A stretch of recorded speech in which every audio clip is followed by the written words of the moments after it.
was the fast qualifier at Road America and has improved dramatically in the second half of this season. Right there, coming out onto the front straights, almost 150 miles an hour, coming off that famous Peraltada corner. We're using 6-speed gearboxes.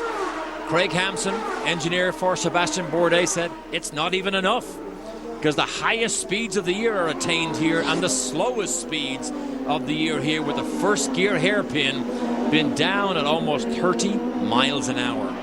Now, some teams were looking for an even lower first gear to put in their gearbox. The speeds are so slow at that chicane that was just added to make sure that the cars didn't have too much entry speed heading into that big 180-degree right-hand curve that takes you around the baseball stadium here. Don't know yet whether Wilson is pacing himself. Mario Dominguez is back. Good to see him. They replaced the steering and the top wishbone on Mario's car. So, having had such a spectacular run in Australia in front of his hometown crowd here, such a shame to see that incident with Catherine Legge right about here on the opening lap. Okay, Mario, you've got quite a bit of space. How does it feel?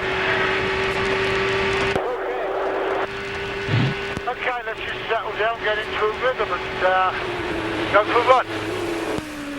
Dominguez lost 4 laps on pit road during the repairs after that wreck on the start that involved him and Catherine Legge. And that was Phil Howard on the radio, team manager, concerned for his driver.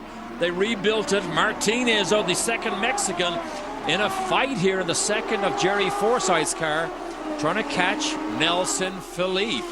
Well, Speedy Dan Clark, Philippe's teammate, back on pit road. Second stop, Cameron. Well, I was just talking to Keith Wiggins. He says they have an engine problem. They're not sure what's going on. He said he was going to come back in, which now we can see he is. Just not able to figure out what it is. That's the biggest problem for the team right now. They're not sure what's wrong with the car. When it turns down, it's like there's no throttle and there's a rear brake.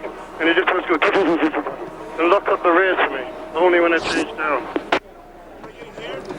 Clark on the radio talking to his team about what the problem is. All right, Marty, take a look at your Rochefan's Rookie of the Year championship begins to slip away and move towards Will Power. Power in fourth.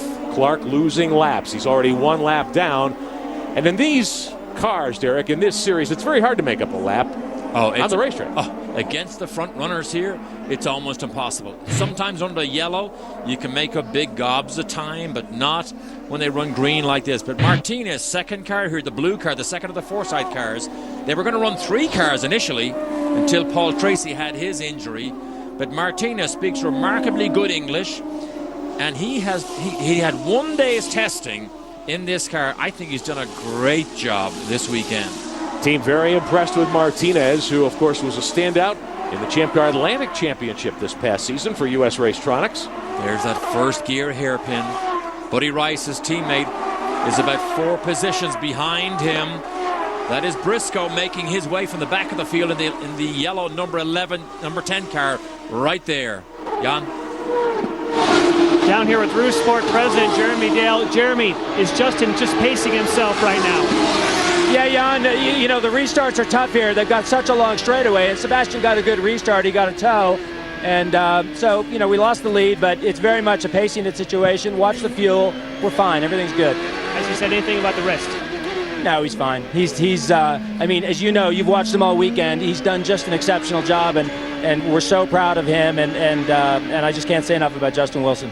Well, he's still got a lot of laps to go. Thank you, Jeremy. Thanks. Wilson about 1.5 seconds behind Bourdais after giving up the lead on that restart as the field powered into turn 1. And I think the real issue for Wilson this weekend, Derek, is can he finish 7th or better and earn 2nd in the championship? Here's another look at the pass by Bourdais. Down the inside, he was in the slipstream. Once you get inside in the brake zone, Wilson, he's so experienced, there's no way he's going to fight for the line at that speed and have the potential to take both of them out of the race. On board with Andrew Ranger. Pizzonia right ahead of him has come up to position 8 because he started pretty far back in 15th place in Paul Gentilozzi's Lexington sponsored car.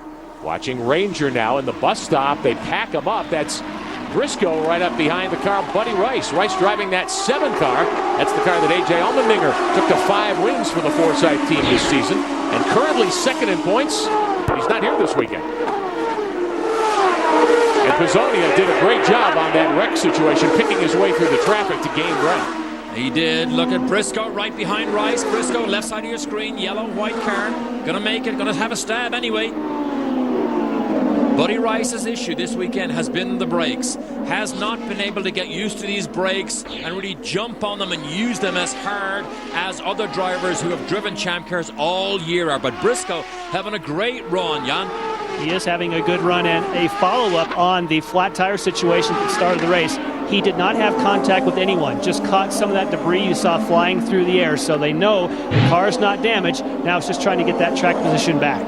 Briscoe 11th in his series debut in Australia a couple of weeks ago for the Rouge Sport team. And he's one of the drivers really auditioning for a job for 2007. And so hopeful. In fact, even talked after qualifying yesterday that he believed he had a car that could put him on the podium. No better way to make a statement than being on the podium. So unfortunate that he gathers up a piece of that debris in that first lap crash. Good fight here, though. Pizzonia is in a real fight here with Ranger. Andrew Ranger, we've talked about how good he is at moving through the field. Started 16th here this weekend alongside Pizzonia, and it looks as though Pizzonia is holding up this group of cars as they exit the bus stop and head to the Peraltada on board with Ranger. And the difficulty is this Peraltada, because it's 180 degrees, you have to have a well-balanced car to stay close enough to the car ahead to be able to take advantage of a draft down this long straight, and Briscoe has it. Briscoe has the draft. Ryan Briscoe swings to the inside of the Walmart car. Down into one. Right side. Forced Ranger to lock him up, didn't he? Yes, right side. If Ranger's not careful, he could flat spot that right front tire. Then you get a vibration, which forces you to get into the pits. But Buddy Rice now sees what he just did. He's going to try and do the same thing, maybe. Ryan Briscoe down into the corner. Gaining ground. We talked to him before the start of the weekend about his opportunity here to race the Rouge Sport machine. You know, if I can just run within the limits of what the car can give me, I think, we're definitely looking at the possibility of a podium today. So, hopefully I can just be good on the full tanks. It's something else I don't have a lot of experience with these cars, and just try to have a solid race and see what we can come out with. Now Briscoe gaining ground, moving into the top 10. And Derek, this is the car that finished second here behind Wilson a year ago. They know how to set cars up for this racetrack. Rouge Sports have two of the best cars here. Oh no, Dan Clark's day is done. The Roche France Rookie of the Year is decided right now because the main challenger, Dan Clark, who's had a spectacular year, really is fast. He's had some incidents. We hear that the differential has broken in Dan Clark's car. Very sad. Big disappointment for the young driver from Great Britain who started the year, Derek, getting our attention for all the mistakes he seemed to be making, but he's learned. He's had a pole, and he's done some great driving this season. Meantime, here comes Briscoe, and he gets by Pizzonia. Pizzonia wants to try him back again. That is not advisable down there because Briscoe obviously has a car quick enough, if not quicker, than the three cars he's running with here, Rice, Ranger, and Pizzonia. The key now is Briscoe has not done a lap quick enough yet to run at the front runner's pace. 131.2, but he's in traffic.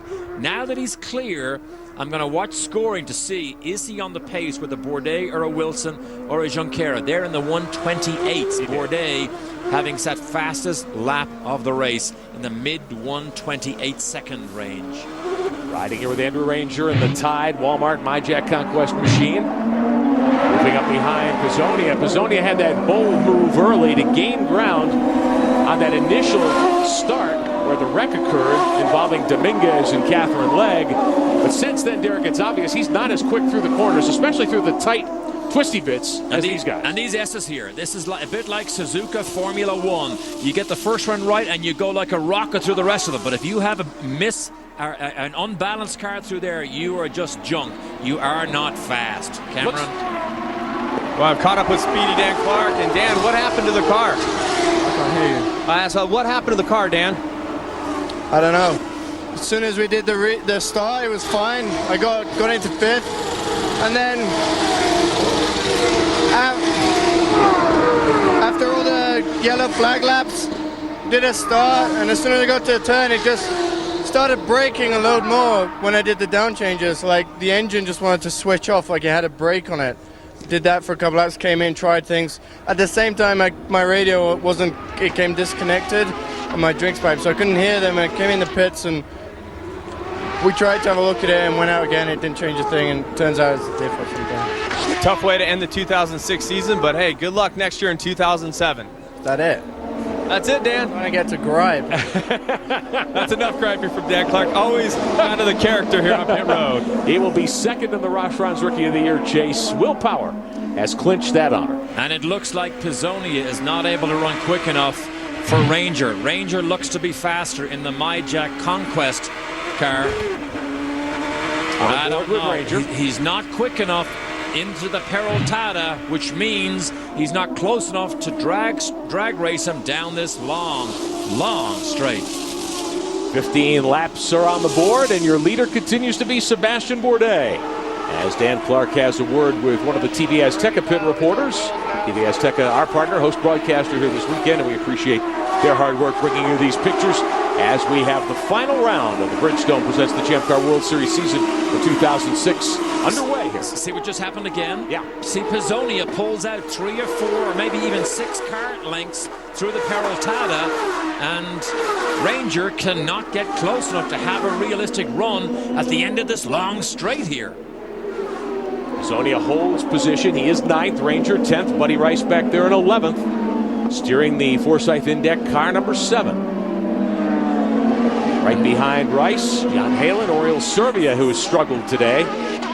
Andreas Worth, Catherine Legg. Worth, the last car on the lead lap, in 15th. Now we see Pizzonia dragging the brakes down into the corner. No.